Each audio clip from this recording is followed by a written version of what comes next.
There was another long silence. At last, Hamish said bleakly, "You don't want me to come?" It was not a question. "I knew you'd understand," pleaded his mother. "I mean, it's only this one Christmas. You could come at the New Year when she's gone." "Aye, all right," muttered Hamish. "I mean," coaxed Mrs. Macbeth, "you've got lots of friends in Loch Dhu. Your voice sounds funny." "I have the influenza," said Hamish, his Highland accent growing more sibilant, a sure sign he was upset. "Och," said Mrs. Macbeth, with all the heartlessness of a busy mother with a large family. "You always did think you were dying when you got a wee bit of a cold.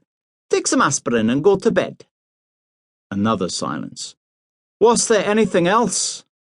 Hamish finally asked in accents as chilly as the police office. No, that was all. Sorry, son. But you know who Hannah is. Ever since you put that moose down her back when you were 8, she's never been fond of you. The new house is just fine, rare and warm. The fires draw just grand." "When's Aunt Hannah arriving?" asked Hamish. "On the 20th.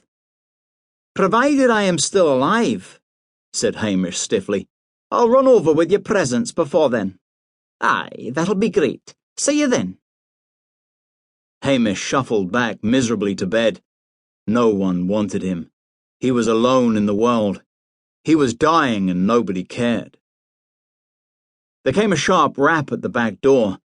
He sneezed dismally and stayed where he was. Towser stirred lazily and slowly wagged his tail. The rapping came louder now, more peremptory. Hamish's conscience gave him a nudge. He was Loch Dhu's only policeman. The weather was savage, and someone out there might be in trouble. He groaned as he got up again, slung an old woolen dressing gown about his shoulders and made his way to the kitchen door.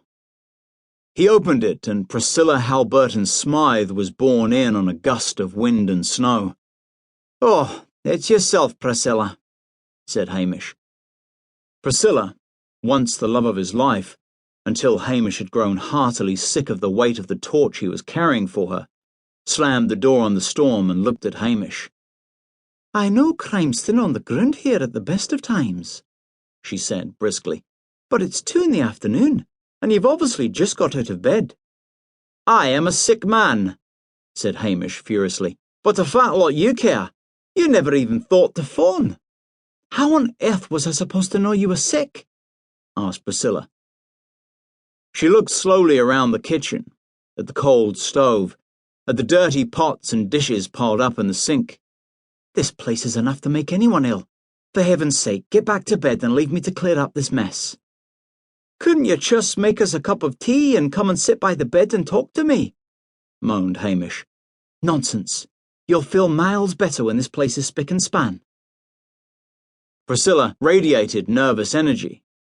She had grown thin and spare, and her hair was scraped up in an untidy knot on the top of her head.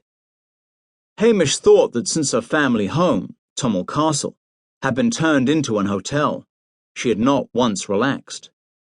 Although her father, Colonel Halberton Smythe, owned the hotel, all the work fell on Priscilla. As there was excellent fishing and shooting, it was busy even in winter. It was Priscilla who saw to everything, from ordering the food and drink to soothing down the guests offended by her father's blunt manner. In an amazingly short time, she had made a success of the business, but she had lost her cool good looks and graceful movements, perpetually worried, perpetually strung up, now brittle to snapping point. Hamish crept back to bed. "What a pigsty!" exclaimed Priscilla, following him in. "Have you fed Towser?" "Just some of the hard food. He doesn't like it over much." "He never did like it. He likes people food. You know that, Hamish. Come, Towser." Towser slid off the bed and crept servilely after her. Hamish lay, listening to the sound of Priscilla scrubbing floors and cleaning out cupboards and washing dishes. He felt she ought to be at his bedside, stroking his brow, instead of going on like some sort of health visitor. 2 hours later, she crashed into the bedroom, carrying a bucket and mop and dust.